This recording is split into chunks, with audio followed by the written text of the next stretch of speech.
नमस्कार, स्वागत है आपका खबर एचपी में। तो आइए जानते हैं हिमाचल के हर छोटे बड़े शहर से जुड़े 30 फटाफट बड़ी खबरों को। इससे पहले यदि आप वीडियो को लाइक नहीं किए हैं तो लाइक कर दीजिए और चैनल में नए तो चैनल को सब्सक्राइब कर लीजिए। और आप वीडियो को कहां से देख रहे हैं कमेंट बॉक्स में हमें जरूर बताइए। संजौली मस्जिद विवाद के बाद एक्शन मोड में आई सरकार, अब सभी अवैध भवनों पर चलेगा हथौड़ा।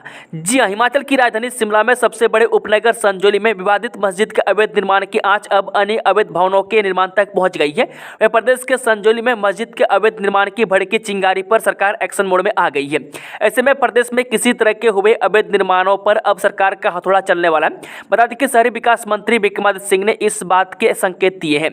वह शहरी विकास मंत्री विक्रमादित्य सिंह ने कहा, हिमाचल में मस्जिद सहित अन्य भवनों का जो भी अवैध निर्माण हुआ है उस पर सरकार कानून के दायरे में रहकर कार्रवाई करेगी। वह अभी संजौली और मंडी में मस्जिद के अवैध निर्माण का मामला सामने आया था। वह मंडी में लोक निर्माण विभाग की भूमि पर मस्जिद का अवैध निर्माण हुआ था, उसे वहां पर खुद मुस्लिम समुदाय के लोगों ने तोड़ दिया है। इस तरह से जहां जहां पर भी अवैध निर्माण हुआ है सरकार नियमों में रहकर इस पर कार्रवाई करेगी। हिमाचल में कांग्रेस ने हर वर्ग को झूठ की घुट्टी पिलाई, वहां अब कर्मचारियों को सैलरी के लिए करनी पड़ रही हड़ताल। जी, हरियाणा विधानसभा चुनाव में पीएम मोदी की रैली के दौरान हिमाचल की गूंज सुनाई पड़ी। प्रधानमंत्री मोदी ने हरियाणा के कुरुक्षेत्र में चुनावी रैली को संबोधित करते हुए कांग्रेस पर जमकर निशाना साधा। पीएम मोदी ने कहा, हिमाचल, कर्नाटक और तेलंगाना के लोग कांग्रेस को मौका देकर आज पछता रहे हैं। 2 साल पहले हिमाचल विधानसभा में कांग्रेस झूठ के वादे करके सत्ता में आई, लेकिन आज वहां हालत यह है कि सरकारी कर्मचारियों को भी अपने हक की सैलरी पाने के लिए हड़ताल करनी पड़ रही है। आज हिमाचल की स्थिति ऐसी है कि वहां कोई भी खुश नहीं है। शिमला के बाद अब रामपुर में सामने आया अवैध कब्जा का मामला। 2 साल पहले रातों रात कर दिया गया था निर्माण। जी हां, हिमाचल प्रदेश में शिमला के संजौली में अवैध मस्जिद निर्माण का मुद्दा सामने किया आया कि प्रदेश भर से विशेष समुदाय द्वारा अवैध कब्जा का मामला धीरे धीरे सामने आने लगे। वह संजौली के बाद कुसुमपट्टी, फिर मंडी और अब रामपुर बुशहर से अवैध कब्जा का मामला सामने आया है। आरोप है कि रामपुर में भी विशेष समुदाय के लोगों द्वारा लगभग 2 साल पहले रातों रात खसरा नंबर 157, 158 पर अवैध निर्माण किया गया था। अब मामले में हिंदू संगठनों ने इस अवैध निर्माण के खिलाफ मोर्चा खोल दिया है। हिंदू संगठन ने प्रशासन को इस अवैध कब्जे को 15 दिन में हटाने का अल्टीमेटम दिया है। अवैध शराब के खिलाफ हिमाचल में कानून सख्त, सुकू सरकार ने किया संपत्ति जब्त करने का प्रावधान। जी हां, अवैध और नकली शराब बनाने के धंधे में संलिप्त लोगों पर लगाम कसने के लिए प्रदेश सरकार सख्त कार्रवाई की दिशा में आगे बढ़ रही है। बता दें कि अवैध और नकली शराब के मामले में संपत्ति जब्त करने का प्रावधान बनाने वाला हिमाचल प्रदेश देश का पहला राज्य बन गया है। हाल ही में हिमाचल प्रदेश विधानसभा के मानसून सत्र के दौरान हिमाचल प्रदेश आबकारी अधिनियम 2011 में संशोधन कर इस तरह की गैर कानूनी गतिविधियों पर शामिल आरोपियों पर नकेल कसने के लिए यह प्रावधान किए गए। मैं बता दें कि हिमाचल प्रदेश में नाबालिगों को शराब बेचना और शराब बेचने के लिए उनका इस्तेमाल करना भी बहुत गंभीर मसला है।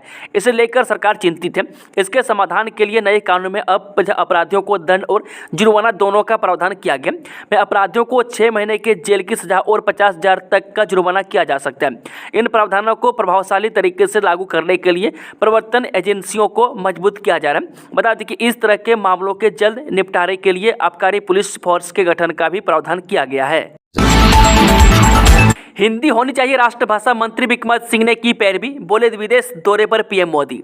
जी हां, हिमाचल प्रदेश सरकार में लोक निर्माण मंत्री विक्रमादित्य सिंह ने हिंदी को राष्ट्रभाषा बनाने की पैरवी की है। उन्होंने केंद्र सरकार से इस दिशा में प्रयास करने की अपील की है। उन्होंने कहा कि भारत बड़ी अर्थव्यवस्था बन चुका है और इसका फायदा भी विश्व पटल पर देश हासिल कर सकता है। विक्रमादित्य सिंह आज यानी कि शनिवार को हिंदी दिवस पर बोल रहे थे। वे भाषा एवं संस्कृति विभाग की तरफ से राज्य स्तरीय समारोह का आयोजन शिमला के ऐतिहासिक गेयटी थिएटर में किया गया था।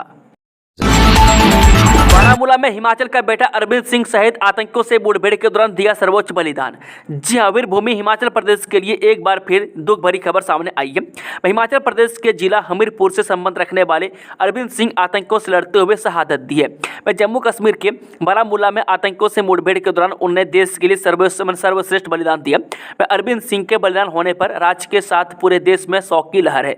बता दें कि मुख्यमंत्री ठाकुर सुखविंदर सुख ने अरविंद सिंह के बलिदान पर शोक व्यक्त करते हुए श्रद्धांजलि दी। मुख्यमंत्री ने कहा कि मेरे विधानसभा क्षेत्र नादौन कांगू के हतोल गांव निवासी वीर जवान अरविंद सिंह जी की शहादत का समाचार अत्यंत हृदय विदारक है। वह अरविंद जी की अमर शहादत को यह देश कभी नहीं भूल पाएगा। हिमाचल के नाहन में बीजेपी से जुड़े साधु संत प्रदेश अध्यक्ष राजीव बिंदल ने दिलाई सदस्यता। जी प्रधानमंत्री मोदी के आह्वान पर बीजेपी का सदस्यता अभियान चल रहा है। हिमाचल प्रदेश में भी बीजेपी कार्यकर्ता अभियान को धार देने के लिए धरातल पर उतरे हुए हैं। मैं आज यानी कि शुक्रवार नाहन जिले में साधु संतों को सदस्यता दिलाई गई। मैं 400 साल पुराने प्राचीन काली माता मंदिर में सेवारत साधु संत बीजेपी से जुड़े कार्यक्रम की अगुवाई बीजेपी प्रदेश अध्यक्ष डॉक्टर राजीव बिंदल ने की। मैं मीडिया से बात करते हुए उन्होंने कहा कि साधु संतों का बीजेपी को आशीर्वाद मिला। वहीं 400 साल पुराने काली स्थान मंदिर में साधु संतों को बीजेपी की सदस्यता दिलवाई गई है। सुक्खू सरकार में अब काम करने वाले अफसरों को ही मिलेगा मान सम्मान। परफॉर्मेंस देने वाले क्लास 1 व 2 अफसर की ACR ही होगी जनाधार। जी व्यवस्था परिवर्तन का नारा देकर हिमाचल की सत्ता में आई कांग्रेस सरकार के मुखिया सुखविंदर सिंह सुक्खू ने काम करने वाले अफसरों को ही सम्मान देने का तरीका भी निकाला है। अब क्लास 1 व क्लास 2 अफसरों को काम करने पर ही मान मिलेगा। वहीं इन 2 वर्ग के अफसरों की सालाना गोपनीय रिपोर्ट यानी ACR की व्यवस्था में परिवर्तन किया गया। इस परिवर्तन को लेकर कुछ समय पहले सुखविंदर सिंह सुक्खू ने फैसला लिया था। मैं अब कैबिनेट में विचार के बाद ACR के नियम अधिसूचित कर दिए गए। अब क्लास 1 व क्लास 2 वर्ग के अफसरों को उनके संबंधित विभाग में टारगेट दिए जाएंगे। मैं काम समय पर पूरा करने वाले अफसरों की ACR अच्छी होगी।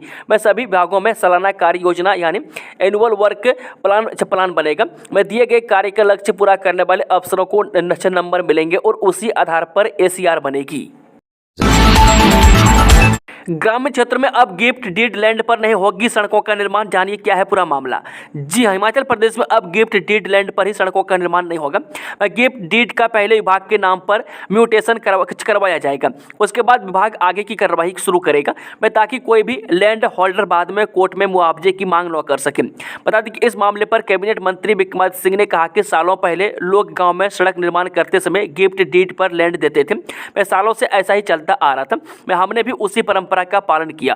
प्रदेश के अधिकतर गांवों में लोक निर्माण विभाग द्वारा गिफ्ट डीड के आधार पर सड़कें निकाली गई हैं। लेकिन कई सालों बाद अब लोग इस गिफ्ट डीड से साफ इनकार करते हुए मुआवजे के लिए कोर्ट का दरवाजा खटखटा रहे हैं। कोर्ट के आदेशों के बाद प्रदेश सरकार को यह मुआवजा भी देना पड़ रहा है। इस मुआवजे के कारण प्रदेश सरकार की आर्थिक हालात और खराब होती जा रही है। प्रदेश के खजाने पर अतिरिक्त बोझ पड़ रहा है। 12वीं पास के लिए ऊना में नौकरी, इस दिन होगा इंटरव्यू, जाने पूरी detail. Messrs magic blade private limited में पुरुषों के 36 पद भरे जाएंगे। इन पदों के लिए साक्षात्कार सितंबर को प्रातः 10 बजे जिला रोजगार कार्यालय ऊना और 20 सितंबर को उप रोजगार कार्यालय बंगाना में आयोजित होंगे। जिला रोजगार अधिकारी अक्षय शर्मा ने बताया कि 36 पदों में CNC मशीन ऑपरेटर सह प्रोग्रामर के 4 पद, BMC मशीन ऑपरेटर सह प्रोग्रामर के 4 पद, टर्नर या हेल्थ मशीन ऑपरेटर के 4 पद, इलेक्ट्रीशियन और फिटर के 2-2 पद और हेल्पर के 20 पद शामिल हैं। उन्होंने बताया कि CNC मशीन ऑपरेटर सह प्रोग्रामर, BMC मशीन ऑपरेटर सह प्रोग्रामर और टर्नर लेथ मशीन ऑपरेटर पदों के लिए शैक्षणिक योग्यता 12वीं पास के साथ 3 साल का अनुभव होना जरूरी है। इलेक्ट्रीशियन और फिटर पद के लिए संबंधित ट्रेड में ITI और हेल्पर पद के लिए 8वीं, 10वीं और 12वीं पास होना अनिवार्य है। साक्षात्कार में चयनित अभ्यर्थियों को सरकारी मानदंडों के अनुसार और अनुभव के आधार पर प्रतिमा वेतन दिया जाएगा। इसके अलावा अभ्यर्थी की आयु 18 से 45 वर्ष तक होनी चाहिए। हिमाचल में जमकर बरसे बादल, राज्य में भूस्खलन से 41 सड़कें बाधित, जाना मौसम पूर्वानुमान। जी हां, हिमाचल प्रदेश में बीते 24 घंटों के दौरान बादल जमकर बरसे हैं। वहीं लाहौल स्पीति किन्नौर की ऊंचाई चोटियों बर्फ से सफेद हो गई है। शुक्रवार रात को हुई ताजा बर्फबारी के बाद लाहौल की चोटियों चांदी की तरह चमकी। कुल्लू, शिमला सहित अन्य जिलों में रात भर बारिश का दौर जारी रहा।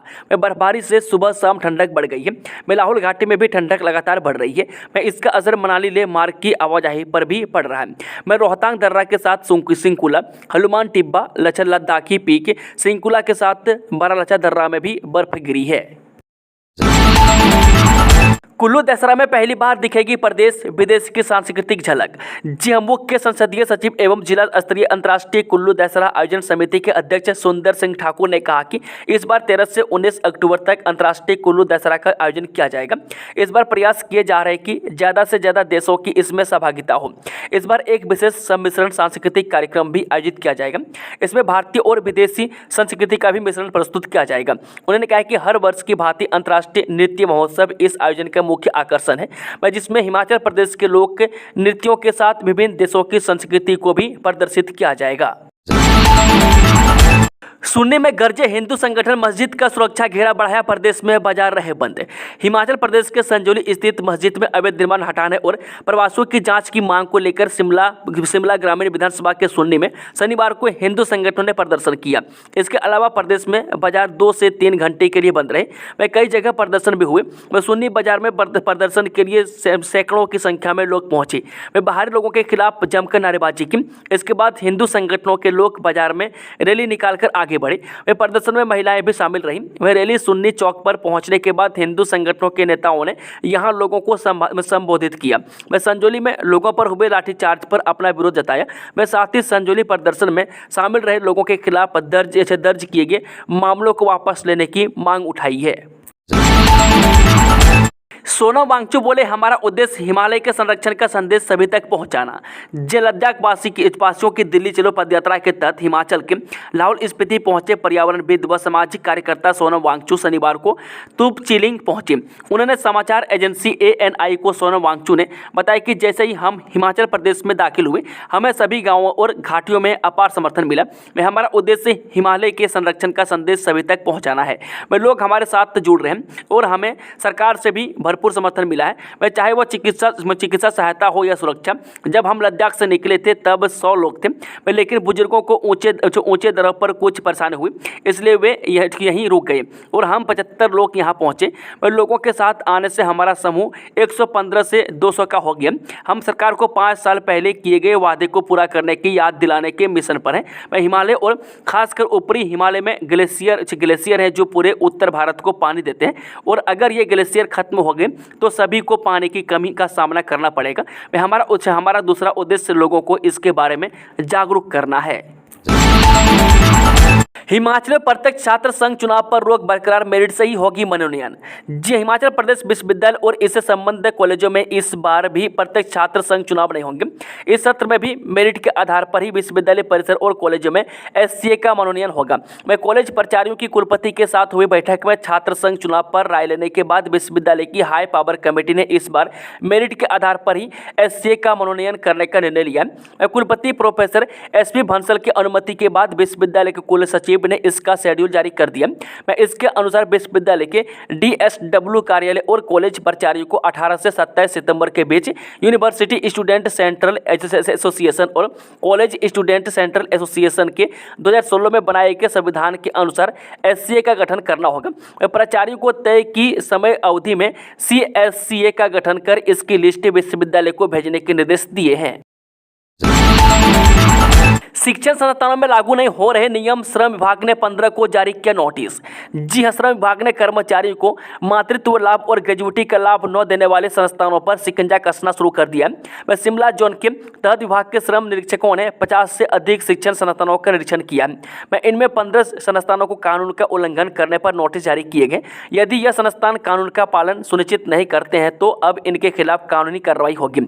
मातृत्व लाभ यानी कि संशोधन अधिनियम 1961 तथा ग्रेजुएटी अधिनियम 1972 के प्रावधानों के अधिकांश स्थानों में लागू नहीं किया जा रहा। ऐसे संस्थानों को इन उल्लंघनों को सुधारने तथा कर्मचारियों के अधिकार का सम्मान सुनिश्चित करने के लिए अल्टीमेटम दिया गया है। पानी की बौछारें, हनुमान चालीसा का पाठ कैसा था, प्रदर्शन का नजारा, सब कुछ तस्वीरों में। जेल रोड मस्जिद विवाद मामले में शुक्रवार को मंडी में हिंदू संगठन सड़क पर उतर आए। वे पहले लोग शेरी मंच पर शांतिपूर्ण प्रदर्शन करते रहे और बाद में वहां से चौहाटा, भगवान मोहल्ला और गांधी चौक होते हुए जेल रोड की तरफ चले गए। वे मस्जिद से 200 मीटर पीछे सकोड़ी चौक पर बैरिकेड से देखकर प्रदर्शनकारी भड़क उठे और करीब 2.5 घंटे जमकर उग्र प्रदर्शन किया। जब कुछ प्रदर्शनकारी बैरिकेड्स को लांघने की कोशिश करने लगे तो पुलिस ने रोकने के लिए पानी की बौछारें छोड़ दी। वे पानी की बौछारों से भगदड़ मच गई और कुछ लोगों की तबीयत भी बिगड़ गई है। दुनिया में बजाय देश का डंका, कोच बोले निषाद को नौकरी कब देगी सरकार। जी, पैरा ओलंपिक में 2 मेडल जीतने वाले निषाद कुमार को अभी नौकरी के नाम महज आश्वासन ही मिल रहे। वहीं पिछली सरकार में भी निषाद कुमार को मेडल जीतने पर नौकरी देने का दावा तो किया गया, पर धरातल पर कुछ नहीं हुआ। इस बार भी मौजूदा मुख्यमंत्री की ओर से निषाद को बधाई संदेश तो मिला है। वह नौकरी कब मिलेगी इसको लेकर स्थिति स्पष्ट नहीं है। विजेता स्टार्टअप को मिलेगा 10 लाख रुपये अनुदान, 6 लाख की अतिरिक्त मदद। जी नई चुनौतियों और अवसरों के साथ आईआईटी मंडी का हिमालयन स्टार्टअप ट्रैक इस बार फिर करवाया जा रहा है। वह संस्थान इस कार्यक्रम की मेजबानी करेगा। वह पिछले साल की सफलता को देखते हुए इस बार इस कार्यक्रम में 5000 से अधिक लोगों के आने की उम्मीद है। वह भारतीय प्रौद्योगिकी संस्थान में 15 से 17 नवंबर तक कार्यक्रम होगा। इस बार यह 8वां संस्करण है। मैं इच्छुक प्रतिभागी 30 सितंबर तक इसके लिए आवेदन कर सकते हैं। मैं विजेता स्टार्टअप को 10 लाख रुपए का अनुदान और 6 लाख रुपए तक की अतिरिक्त सहायता मिलेगी। गुप्त सूचना पर पुलिस ने मकान में मारी रेड, हेरोइन सहित 3 गिरफ्तार। जी पुलिस ने पारला भूंतर में एक मकान में रेड मारी तो इस दौरान मकान में 3 लोगों को 9 ग्राम हेरोइन के साथ गिरफ्तार किया गया। में आरोपियों के खिलाफ पुलिस ने मादक द्रव्य अधिनियम के तहत मामला दर्ज करके छानबीन शुरू कर दी है। पुलिस के अनुसार गुप्त सूचना पर इस कार्रवाई को अंजाम दिया गया। पुलिस को सूचना मिली थी कि मकान में हेरोइन की खेप की डील होने वाली है, जिस पर पुलिस ने जाल बिछाया और आरोपियों को खेप के साथ दबोच लिया। पुलिस ने चिन्हित कमरे में जब प्रवेश किया तो वहां पर 3 लोग मिले। वहीं तलाशी के दौरान वहां पर 9 ग्राम हेरोइन मिली। गिरफ्तारी आरोपियों की पहचान सुमन कुमार निवासी रावली जिला कुल्लू, जयसिंह निवासी शरण डाकघर चरेला जिला कुल्लू और गुरचरण पुत्र लाभ सिंह निवासी नांगली जिला फतेहगढ़ पंजाब के रूप में हुई है। एसपी डॉक्टर कार्तिकेयन गोकुल चंद्र ने आरोपियों की गिरफ्तारी की पुष्टि की है। शिक्षा ट्रस्ट को डोनेशन देने के नाम पर 70 लाख की धोखाधड़ी, 2 आरोपी गिरफ्तार। जी हां, कांगड़ा पुलिस थाना के अंतर्गत एक 70 लाख की धोखाधड़ी का मामला सामने आया है, जिसमें 3 आरोपियों में से 2 को शनिवार को पुलिस ने गिरफ्तार कर लिया है। डीएसपी कांगड़ा अंकित शर्मा ने बताया कि बीते 4 जुलाई को हमीरपुर के एक शिक्षा ट्रस्ट का फाइनेंशियल एडवाइजर, जो कि कांगड़ा के निकटवर्ती क्षेत्र में रहता है, उसके पास अमृतपाल निवासी नवागढ़ उत्तर प्रदेश आया। उसने फाइनेंशियल एडवाइजर को अपनी बातों में लेकर कहा कि हम ट्रस्ट के लिए काम करते हैं तथा आपका ट्रस्ट बहुत अच्छी तरह से चला हुआ है। इसके लिए हम आपको 10 करोड़ तक का दान अलग अलग कंपनियों के मालिकों द्वारा करवा सकते हैं, जिसके लिए आपको कुछ औपचारिकताएं पूरी करनी होगी। बता दें कि पहले इस शातिर व्यक्ति ने ट्रस्ट के कागजात देखे और फिर कहा कि 15 लाख रुपये आप रजिस्ट्रेशन फीस दे दें। इस चालबाज ने दूसरे ट्रस्टों के जाली दस्तावेज दिखाकर बताया कि कई कंपनियों द्वारा उन्हें करोड़ों रुपये दान दिए जा चुके हैं। शिक्षा ट्रस्ट को 10 करोड़ मिलने के हित में इस फाइनेंशियल एडवाइजर ने सबसे पहले 15 लाख रुपये साथी द्वारा बताए गए खाते में ट्रांसफर कर दिए। कुछ दिन बाद उस साथी ने कहा कि आपके कागजात पूरे नहीं हैं, इसलिए 15 लाख रुपये और जमा करो, और इस तरह से धीरे धीरे बेवकूफ़ बनाते हुए लगभग 70 लाख रुपये विभिन्न बैंकों की शाखाओं द्वारा अपने खाते में जमा करवा लिए। Mid day meal workers union ने किया रैली का ऐलान, हरोली और बंगाना में बैठक कर बनाई रणनीति। जे mid day meal workers union की बैठक शनिवार को हरोली व बंगाना में हुई। हरोली में बैठक की अध्यक्षता प्रधान बलविंदर कौर ने की, जबकि बंगाना में बैठक सचिव अनुराधा की अध्यक्षता में हुई। इन दोनों बैठकों में हरोली ब्लॉक प्रधान सुदेश कुमारी, सह सचिव पूनम सरोज, सुमन सुदेश, पूनम नीलम, परमजीत, जसविंदर कौर, मंजू, शीला, शारदा, सीमा, बिमला, परवीन, दर्शना और लता ठाकुर सहित अन्य महिलाएं शामिल थीं। इन बैठकों में यूनियन ने हिमाचल में बंद हो रहे स्कूलों में मिड डे मील वर्कर्स को निकालने पर रोष प्रकट किया। यूनियन ने फैसला किया है कि यदि मिड डे मील वर्कर्स को निकाला गया तो संघर्ष का बिगुल बजाया जाएगा। आर्थिक संकट के बीच हिमाचल सरकार का बड़ा फैसला, अब रक्षा कर्मियों को होटलों में नहीं मिलेगा डिस्काउंट। जी हां, हिमाचल प्रदेश की सुक्खू सरकार वर्तमान में गंभीर वित्तीय संकट से गुजर रही है। राज्य सरकार ने हाल ही में एक महत्वपूर्ण निर्णय लिया है, जिसके तहत रक्षा कर्मियों को होटल में मिलने वाली छूट वापस ले ली गई है। इस आदेश के अनुसार भारतीय सुरक्षा कर्मियों और राज्य के मूल निवासी पूर्व सैनिकों को राज्य सरकार के स्वामित्व वाले होटलों में मिलने वाली छूट को तत्काल प्रभाव से समाप्त कर दिया गया है। सरकारी आदेश में कहा गया है कि पूर्व में रक्षा कर्मी को, जिनमें सेना, नौसेना और वायुसेना के अधिकारी शामिल हैं, को होटलों में कमरे और भोजन पर छूट दी जाती थी। लेकिन वर्तमान वित्तीय स्थिति को देखते हुए हिमाचल प्रदेश से पर्यटन विकास निगम यानी कि HPTDC के होटलों में इस सुविधा को बंद करने का निर्णय लिया गया है। तीर्थन घाटी में अब महिला टूरिस्ट गाइड भी करवाएंगे सैलानियों को वादियों की सैर। जे तीर्थन घाटी में पर्यटन और रोजगार को बढ़ावा देने के लिए पंजाब नेशनल बैंक ग्रामीण स्वरोजगार प्रशिक्षण संस्थान कुल्लू द्वारा गुसेनी में ट्रेवल एंड टूरिस्ट गाइड प्रशिक्षण शिविर चलाया गया है। इस प्रशिक्षण में घाटी के 35 लोग हिस्सा ले रहे हैं, जिनमें 10 महिलाएं भी शामिल हैं। 10 दिनों तक चलने वाले इस प्रशिक्षण कार्यक्रम का 18 सितंबर को समापन होगा। तीर्थन घाटी में स्थित ग्रेट हिमालयन नेशनल पार्क और यहाँ के अन्य दर्शनीय स्थलों पर अब देशी विदेशी सैलानियों को महिला गाइड भी सैर करवाएंगी। शिमला में संजली और मंडी का जेल रोड के बाद कुल्लू में जमा मस्जिद को लेकर विवाद, हिंदू संगठनों ने किया प्रदर्शन। शिमला के संजली व मंडी की जेल रोड में मस्जिद में अवैध निर्माण के विरुद्ध आक्रोश के बाद कुल्लू में भी हिंदू संगठन बिफर गए हैं। कुल्लू के अखाड़ा बाजार स्थित जमा मस्जिद को अवैध रूप से बनाने का आरोप लगाया है। हिंदू संगठनों के मुताबिक जमा मस्जिद खादी ग्रामोद्योग की भूमि पर बनी है। हिंदू संगठनों ने जमा मस्जिद के अवैध निर्माण के विरुद्ध हनुमान मंदिर रामशिला से ढालपुर चौक तक प्रदर्शन किया। मस्जिद का अवैध निर्माण गिरने तक होगा हनुमान चालीसा का पाठ, हिंदू जागरण मंच की चेतावनी। जी हां, हिंदू जागरण मंच शहर के जेल रोड में मस्जिद के अवैध निर्माण के गिरने तक रोजाना हनुमान चालीसा का पाठ करेगा। वह शहर के विभिन्न मंदिरों में मंच के कार्यकर्ता 30 दिनों तक पाठ के साथ कीर्तन करेंगे। आयुक्त कोर्ट की ओर से दी गई समय अवधि तक मस्जिद के अवैध निर्माण को मुस्लिम पक्ष के लोगों ने स्वयं नहीं हटाया तो हिंदू जागरण मंच के कार्यकर्ता विभिन्न संगठनों को साथ लेकर अवैध निर्माण को अपने आप गिराएंगे।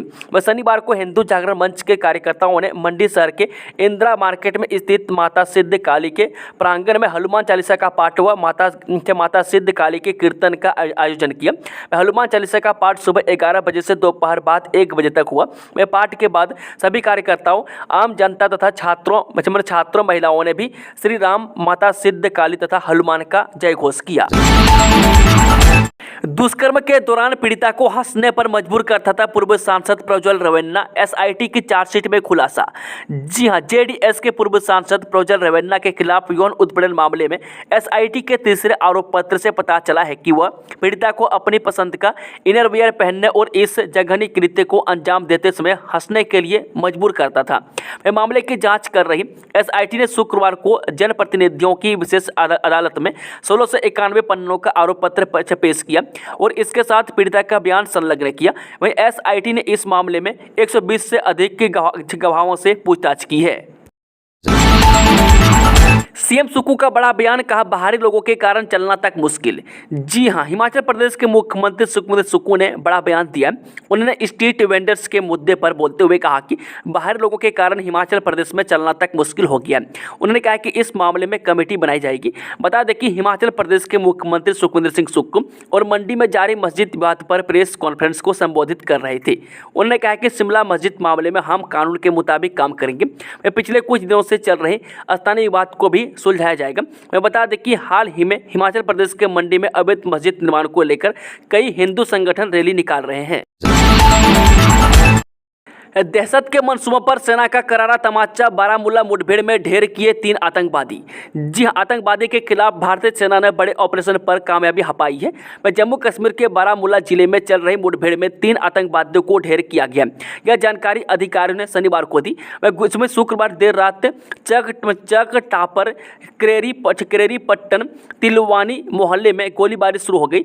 जब संयुक्त बलों की एक टीम ने एक खाली इमारत में आतंकवादियों की मौजूदगी की सूचना प्राप्त होने के बाद घेराबंदी और तलाशी अभियान शुरू किया। बता दें कि एक अधिकारी ने कहा कि जैसे ही सुरक्षा बल संदिग्ध स्थान पर पहुंचे, छिपे हुए आतंकवादियों ने गोलीबारी शुरू कर दी, जिससे मुठभेड़ शुरू हो गई। जब चल रहे ऑपरेशन में 3 आतंकवादियों को मार गिराया गया। मारे गए आतंकवादियों की पहचान और समूह संबद्धता का तत्काल पता नहीं चला है। हालांकि सूत्रों ने कहा कि तीनों के विदेशी होने का संदेह है। बता दें कि शुक्रवार को जम्मू क्षेत्र के कस्तवाड़ा जिला के चटरू इलाके में मुठभेड़ में सेना के 2 जवान शहीद हो गए थे और 2 अन्य घायल हुए थे। मंडी शहर में बनेगा आधुनिक इंडोर स्टेडियम, 6 खेल कोर्ट प्रस्तावित। जी हां, खेलो इंडिया अभियान के तहत हिमाचल प्रदेश के मंडी शहर के पड्डल में प्रस्तावित इंडोर स्टेडियम के लिए सदर विधायक अनिल शर्मा ने कसरत शुरू कर दी है। इसी के चलते खेल विभाग के नाम जमीन होने के बाद शनिवार को स्पोर्ट्स अथॉरिटी ऑफ इंडिया के वास्तुकार विभाग की टीम ने प्रस्तावित जगह का दौरा किया। उसके बाद पूरी टीम के साथ विचार विमर्श कर इसका प्रारूप बनाने के लिए दिशा निर्देश दिए। इस मौके पर अनिल शर्मा ने बताया कि मंडी के पड्डल में में आधुनिक इंडोर स्टेडियम का निर्माण किया जाएगा, जिसमें लगभग 6 खेल कोर्ट प्रस्तावित हैं, जिसमें वॉलीबॉल, बास्केटबॉल, हैंडबॉल व बैडमिंटन के कोर्ट शामिल हैं। इसके साथ ही यहाँ पर पार्किंग स्थल भी बनाया जाएगा। उन्होंने बताया कि इस बारे में देवता समिति के साथ भी वार्ता हो चुकी है, जिसके तहत मेले के दौरान इंडोर स्टेडियम को देवताओं के लिए खुला रखा जाएगा। दोस्तों, खबरों का सिलसिला समाप्त होता है कि जानकारी पसंद आई तो वीडियो को लाइक, शेयर, चैनल को सब्सक्राइब जरूर कर लें और कमेंट बॉक्स में कमेंट करके बताएं कि आपने इसको किस जिले और पंचायत से देख रहे हैं। Thank you, all the best. जय हिंद, जय हिमाचल। खुश रहें, मस्त रहें, आपके दिन मंगलमय हो।